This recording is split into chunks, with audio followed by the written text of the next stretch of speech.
రాజధానిలో అరుదైన శస్త్రచికిత్సకు గుంటూరు లలిత ఆసుపత్రి వేదికైంది. 2 భాగాలుగా విడిపోయిన చేతిని దాదాపు 10 గంటల పాటు శ్రమించి ఒకటిగా అతికించారు. గుంటూరు డిఎస్ నగర్కు చెందిన రవి లారీ డ్రైవర్గా పనిచేస్తూ జీవనం సాగిస్తున్నాడు. లారీకి సంబంధించిన పని కోసం సామిల్లుకు వెళ్లాడు. పనిచేస్తున్న సమయంలో యంత్రంలో పడిన చెయ్యి మణికట్టు వరకు తెగిపడింది. నిపుణులైన వైద్య బృందం సహకారంతో చికిత్స విజయవంతమైనట్లు వైద్యులు ఆనందం వ్యక్తం చేస్తున్నారు.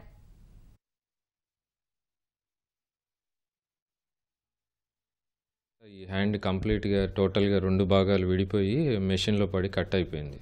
వాళ్ళు దాన్ని పాలిథిన్ బ్యాగ్లో వేసుకుని రాగానే దాన్ని ఐస్ ప్యాక్లో ప్రిజర్వ్ చేసేసి మేము 1 గంటలో 8 గంటలకల్లా ఓటీలోకి తీసుకుని ఆ 2 మొత్తం ఎనాటమీ మొత్తం ఐడెంటిఫై చేసుకుని ఆ వెసల్స్ అన్నీ టెండాన్స్ నర్వ్స్ అన్నీ ఐడెంటిఫై చేసి ప్రిజర్వ్ చేసుకుని ఫస్ట్ ఆ 2 ఎముకల్ని కే వైర్స్ వేసి ఫిక్స్ చేసుకుని ఆ ఫిక్స్ చేసిన తర్వాత నెక్స్ట్ ఆ తర్వాత వాస్కులర్ ఎనాస్మోసిస్ ఆల్మోస్ట్ వాస్కులర్ ఎనాస్మోసిస్ మనకి 4 to 5 hours పట్టింది. మొత్తం వెసల్స్ అవన్నీ ఎస్టాబ్లిష్ అయిన తర్వాత బ్లడ్ అవన్నీ నార్మల్ కలర్ అండ్ వామ్తో వచ్చిన తర్వాత మళ్ళీ ఫర్దర్గా ప్రొసీడ్ అయ్యి నర్వ్స్ టెండాన్స్ అన్నీ రిపేర్ చేసుకున్నాం.